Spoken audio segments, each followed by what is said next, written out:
Assalamualaikum warahmatullahi wabarakatuh. Saya Indah Putri Septiana, NPM 19130210116 dari 5A3 Manajemen.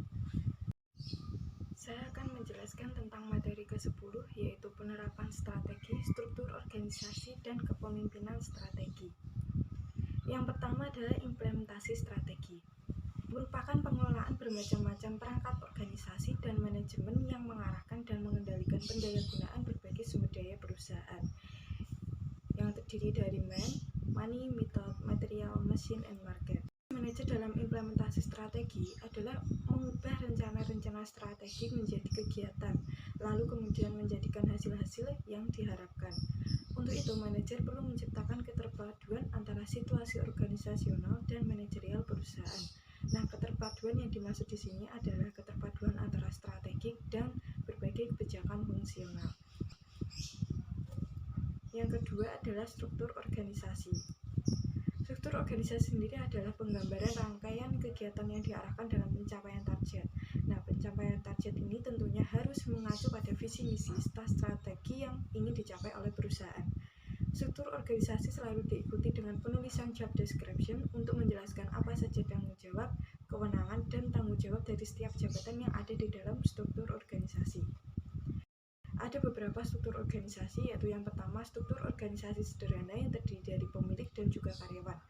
Struktur ini pengambilan keputusannya dapat dilakukan dengan cepat, sistemnya tidak rumit dan juga tidak mahal.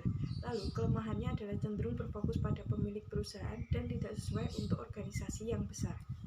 Yang kedua adalah struktur organisasi fungsional. Kelebihan dari struktur ini, komunikasi dan jaringan keputusannya relatif sederhana dan mempermudah pengukuran output dan hasil dari setiap fungsi.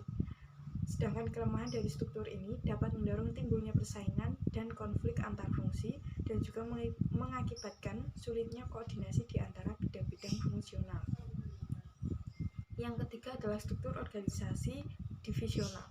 Nah, struktur ini koordinasi antar fungsi menjadi lebih mudah dan cepat dan kesempatan karir lebih terbuka bagi karyawan perusahaan.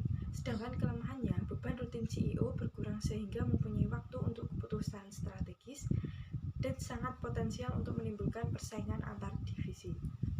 Yang keempat adalah struktur strategic business unit. Nah, kelebihan struktur ini tanggung jawab setiap divisi lebih jelas dan masing-masing divisi atau SBU lebih memahami lingkungan khususnya. Kelemahan dari struktur ini biaya lebih tinggi dan juga berpotensi menimbulkan persaingan antar divisi dalam memperebutkan sumber daya perusahaan. Yang terakhir ada struktur organisasi matriks. Nah, struktur organisasi ini digunakan untuk memudahkan pengembangan pelaksanaan beragam program atau proyek. Kelebihan dari struktur ini, tujuan proyek akan menjadi lebih jelas dan pekerjaan dapat dipahami secara lebih jelas. Kelemahan dari struktur ini, strukturnya sangat rumit dan biaya relatif tinggi.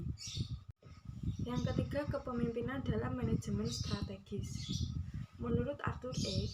2007, manajemen perusahaan perlu terbiasa dan membiasakan dengan 4 jenis keahlian dasar. Yang pertama, kemampuan berinteraksi yang berempati dengan berbagai perilaku dan sikap orang lain untuk mencapai tujuannya. Yang kedua, kemampuan mengalokasi yang berfungsi sebagai menjadwalkan tugas-tugas, anggaran waktu, serta sumber daya lain secara efisien. Yang ketiga, kemampuan memonitoring, menggunakan informasi secara efisien untuk memperbaiki atau menyelesaikan berbagai masalah yang timbul dalam proses implementasi strategi. Yang keempat adalah kemampuan mengorganisasikan, merupakan kemampuan untuk menciptakan jaringan atau organisasi informal dalam rangka menyesuaikan diri dengan berbagai masalah yang mungkin terjadi. Ada beberapa gaya kepemimpinan yang digunakan oleh perusahaan. Yang pertama adalah gaya kepemimpinan yang berkesan administrator. Nah, tipe ini terkesan melihat takut sekali dalam mengambil risiko dan mereka cenderung mencari aman. Yang kedua, gaya kepemimpinan analitis. Nah, kepemimpinan model ini sangat mengutamakan logika dengan menggunakan pendekatan-pendekatan yang masuk akal secara kuantitatif. Yang ketiga, gaya kepemimpinan asertif, lebih terbuka dalam konflik dan juga kritik, dan pengambilan keputusannya muncul dari proses argumentasi dengan beberapa sudut pandang sehingga muncul kesimpulan yang memuaskan. Dan yang terakhir ada gaya kepemimpinan entrepreneur. Nah, gaya ini sangat menaruh perhatian kepada kekuasaan dan hasil akhir, serta kurang mengutamakan pada kebutuhan akan kerjasama. Gaya kepemimpinan model ini biasanya selalu mencari pesaing dan menargetkan standar yang tinggi. Sekian penjelasan dari saya tentang materi 10. Jika ada kurang lebihnya, saya mohon maaf. Wassalamualaikum warahmatullahi wabarakatuh.